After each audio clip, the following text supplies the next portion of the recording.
बिस्मिल्लाहिर्रहमानिर्रहीम अस्सलामु अलैकुम। Second year chemistry, new syllabus 2026, chapter 20 aromatic hydrocarbons और इसका आज लेक्चर 1। आज हम सबसे पहले थोड़ा सा इंट्रोडक्शन लेंगे एरोमेटिक हाइड्रोकार्बन्स के बारे में और उसके बाद हम स्ट्रक्चर ऑफ बेंजीन पे बात करेंगे। बेंजीन जो है वो क्या है, सिंपलेस्ट एरोमेटिक कंपाउंड है या एरोमेटिक हाइड्रोकार्बन्स है। और बेंजीन के जो डेरिवेटिव्स हैं ये कैसे थे जब ये डिस्कवर हुए, प्लेजेंटली फ्रेग्रेंट। तो शॉर्ट में जब बेंजीन और बेंजीन के डेरिवेटिव्स डिस्कवर हुए थे तो मोस्ट ऑफ बेंजीन के डेरिवेटिव थे वो कैसे थे, स्वीट स्मेलिंग। उनकी फ्रेग्रेंस कैसी थी, अच्छी थी, खुशबू कैसी थी, अच्छी थी। सो एरोमेटिक कंपाउंड को डिफाइन कैसे किया जाता है, benzene and derivative of benzene are classified as aromatic hydrocarbon. एक और डेफिनेशन है वो क्या है, compounds containing at least one benzene ring in their structure are classified as aromatic hydrocarbons. तो ऐसे कंपाउंड्स जो कि कम से कम एक बेंजीन रिंग अपने स्ट्रक्चर में कंटेन कर रहे हो उनको हम क्या कहते हैं, एरोमेटिक कंपाउंड्स कहते हैं। जब बेंजीन 19th सेंचुरी में डिस्कवर हुई तो चूंकि मोस्ट ऑफ कंपाउंड जो थे वो कैसे थे, स्वीट स्मेलिंग थे, अच्छी फ्रेग्रेंस थी उनकी, लाइक वनीला। लेकिन ऐसा नहीं था कि सारे के सारे जो एरोमेटिक कंपाउंड थे वो फ्रेग्रेंस शो कर रहे थे। कुछ शो कर रहे थे और कुछ ऐसे भी थे जिनकी फ्रेग्रेंस अच्छी नहीं थी, बल्कि कैसी थी, फुल स्मेल थी। सो हम ये नहीं कह सकते कि सिर्फ फ्रेग्रेंस वाले कंपाउंड ही जो है वो क्या होंगे, एरोमेटिक होंगे, नहीं, बल्कि कुछ फुल स्मेलिंग भी जो है वो क्या थे, एरोमेटिक थे। तो इसी वजह से ये जो सेकंड डेफिनेशन है ये इंट्रोड्यूस करवाई गई कि all those compounds which contain at least one benzene ring in their structure are classified as aromatic compounds। इसकी वजह ये थी कि देखिए ये जरूरी नहीं है कि वो उनकी खुशबू या फ्रेग्रेंस अच्छी हो तो ही वो क्या कहलाएं, एरोमेटिक। हालांकि जो वर्ड एरोमा है ये, इसका मीनिंग क्या है, फ्रेग्रेंस यानी खुशबू। तो एरोमेटिक कंपाउंड कौन से होने चाहिए, ऐसे कंपाउंड जो कि क्या शो करते हैं, गुड फ्रेग्रेंस शो करते हैं, वही एरोमेटिक होनी चाहिए। लेकिन लेटर ऑन स्टडीज ने ये साबित किया कि सिर्फ गुड फ्रेग्रेंस वाले ही नहीं बल्कि कुछ फुल फ्रेग्रेंस वाले कंपाउंड भी जो थे वो क्या थे, एरोमेटिक कंपाउंड्स थे। स्ट्रक्चर ऑफ बेंजीन, बेंजीन का मॉलिक्यूलर फार्मूला क्या होता है, C6H6। अब बेंजीन का जो स्ट्रक्चर है ना ये एक बड़ी मिस्ट्री रहा है। 1825 में बेंजीन डिस्कवर हुआ और अप्रोक्सीमेटली 40 इयर्स जो है वो बेंजीन का स्ट्रक्चर जो था वो क्या था, अननोन था। बेंजीन का स्ट्रक्चर प्रपोज करने के लिए एक लीनियर स्ट्रक्चर प्रपोज किया गया कि बेंजीन का क्या होता है, लीनियर या स्ट्रेट चेन स्ट्रक्चर होता है। लेकिन जल्दी ही ये स्ट्रक्चर जो है वो क्या हो गया, रिजेक्ट हो गया। उसकी वजह ये थी कि ये जो लीनियर स्ट्रक्चर बेंजीन के लिए दिया गया था कंटेनिंग 6 कार्बन, वो बेंजीन की प्रॉपर्टीज ही शो नहीं करता था। तो दैट्स वाई लीनियर स्ट्रक्चर जो है वो फौरी तौर पे क्या हो गया, रिजेक्ट हो गया।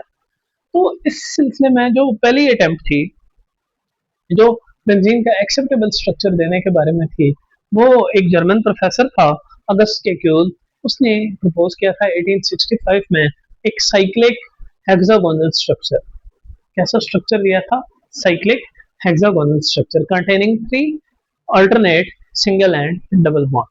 यानी कि एक ऐसा स्ट्रक्चर दिया था जो कि क्या था, साइक्लिक था, हेक्सागोनल था, साइक्लिक था और हेक्सागोनल था।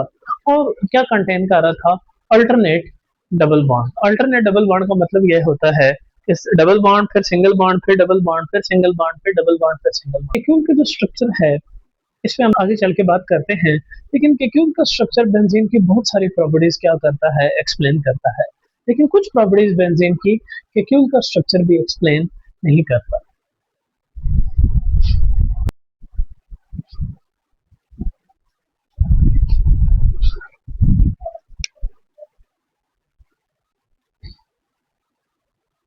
एरोमेटिक कंपाउंड के इंट्रोडक्शन के बाद हम बात करते हैं बेंजीन मॉलिक्यूल के स्ट्रक्चर पे।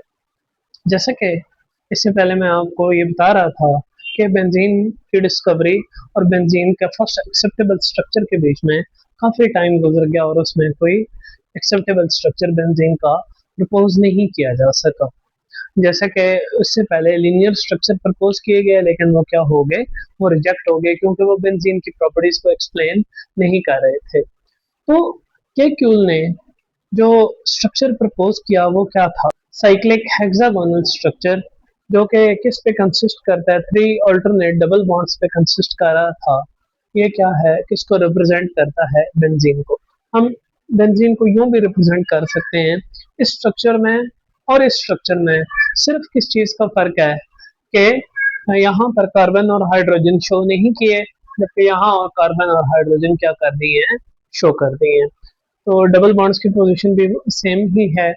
अच्छा, केक्यूल के वैसे तो दो स्ट्रक्चर प्रपोज किए जाते हैं। केक्यूल बेंजीन को रिप्रेजेंट करने के लिए केक्यूल के दो स्ट्रक्चर प्रपोज किए जाते हैं, एक ये वाला और बिल्कुल दूसरा ऐसा ही, लेकिन उसमें डबल बॉन्ड की पोजीशन जो होती है वो इसके अल्टरनेट होती है। तो बेंजीन का मॉलिक्यूलर फार्मूला क्या होता है, C6H6, जो कि केक्यूल का स्ट्रक्चर बड़ा इजीली क्या कर रहा था, एक्सप्लेन कर रहा था।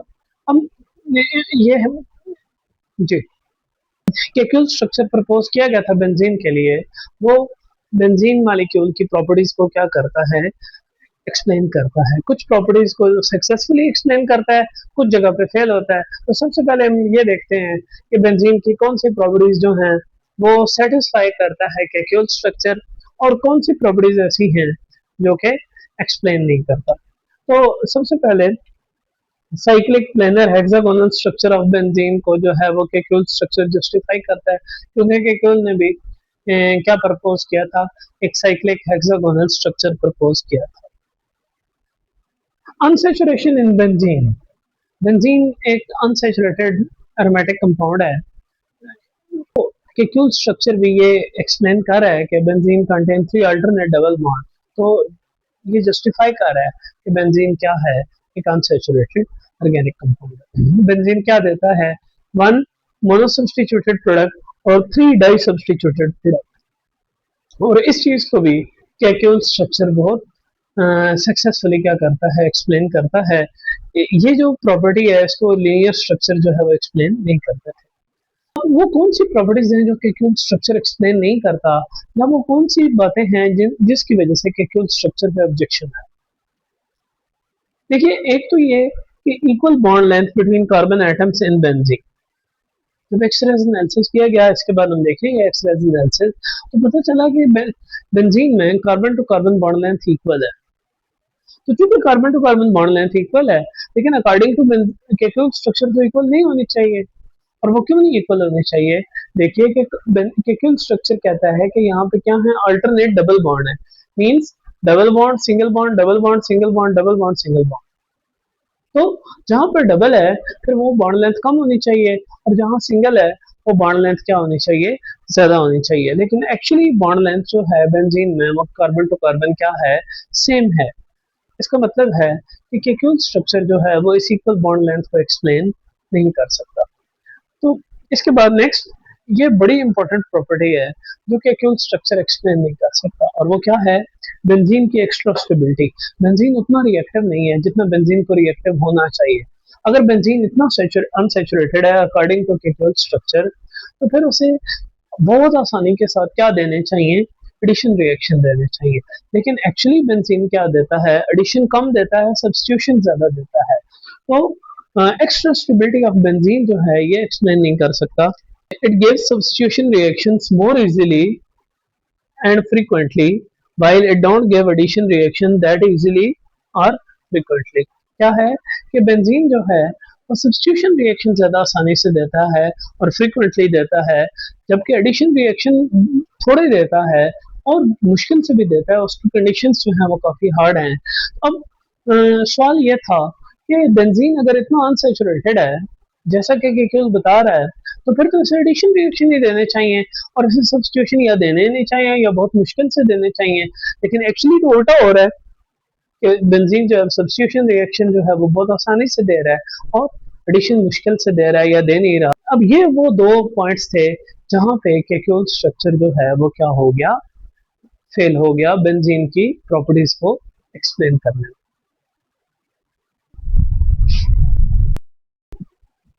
नेक्स्ट बात करते हैं एक्सरेज एनालिसिस ऑफ बेंजीन पे। जब बेंजीन का single crystal XRD X rays analysis किया गया, तो हमें जो कुछ इंफॉर्मेशन पता चली वो बड़ी इंटरेस्टिंग इंफॉर्मेशन थी।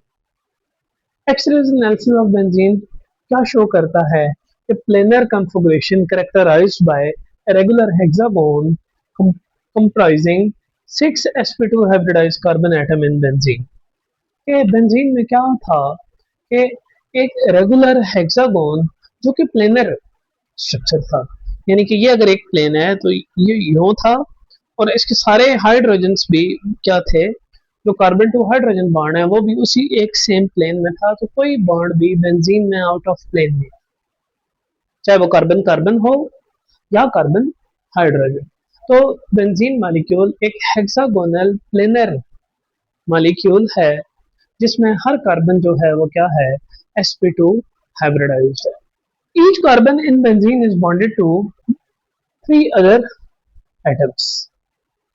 इसमें हर कार्बन जो है वो 2 और कार्बन से और एक हाइड्रोजन से बॉन्डेड है। जैसे कि यहाँ देखें, ये कार्बन एक और 2 कार्बन से और एक हाइड्रोजन से, ये कार्बन भी एक और एक 2 कार्बन से एक हाइड्रोजन से। तो हर कार्बन बेंजीन में 3 और एटम से बॉन्डेड है with bond angle of 120 degree between carbon to carbon to carbon और hydrogen to carbon to carbon.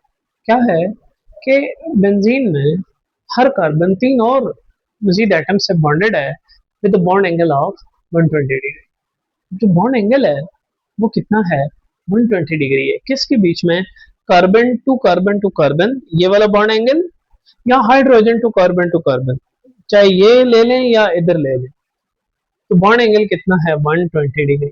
It means कि सारे बॉन्ड एंगल चाहे वो हाइड्रोजन टू कार्बन है या कार्बन टू कार्बन है, वो क्या है, 120 डिग्री है, जो कि रेगुलर हेक्सागोन के बॉन्ड एंगल। जबकि यहाँ पर एक्स-रेज एनालिसिस हमें ये भी बताता है कि कार्बन हाइड्रोजन बॉन्ड लेंथ जो है वो क्या है, वो 1.09 एंगस्ट्रॉम या 109 पिकोमीटर है, जबकि bond length between carbon to carbon in benzene is 1.39 angstrom, 139 picometer. कि carbon to carbon bond length जो बेंजीन में है वो कितनी है, वो 1.39 एंगस्ट्रॉम या 139 पिकोमीटर है। अब इस बॉन्ड लेंथ में क्यूल के प्रपोज किए गए स्ट्रक्चर पे काफी सारे ऑब्जेक्शन लेके आए, क्योंकि क्यूल के स्ट्रक्चर के मुताबिक तो 3 बॉन्ड लेंथ शॉर्ट होनी चाहिए और 3 लॉन्ग होनी चाहिए। क्यों, क्योंकि वो क्या कंटेन कर रहा है, अल्टरनेट डबल बॉन्ड कंटेन कर रहा है, तो जो डबल बॉन्ड वाली बॉन्ड लेंथ है वो 1.33 होनी चाहिए और सिंगल बॉन्ड वाली 1.54 होनी चाहिए। लेकिन एक्चुअल जब एक्स-रेज एनालिसिस किया गया तो पता चला कि कार्बन टू कार्बन सारी बॉन्ड लेंथ जो है वो कितनी है, 1.39। इन 2 कार्बन के बीच में, इन 2 कार्बन के बीच में, इन 2 कार्बन, इन 2 कार्बन, इन 2 कार्बन, इन 2 कार्बन के बीच में, सारे कार्बन एटम्स के बीच में जो बॉन्ड लेंथ है वो कितनी है, 1.39, जो कि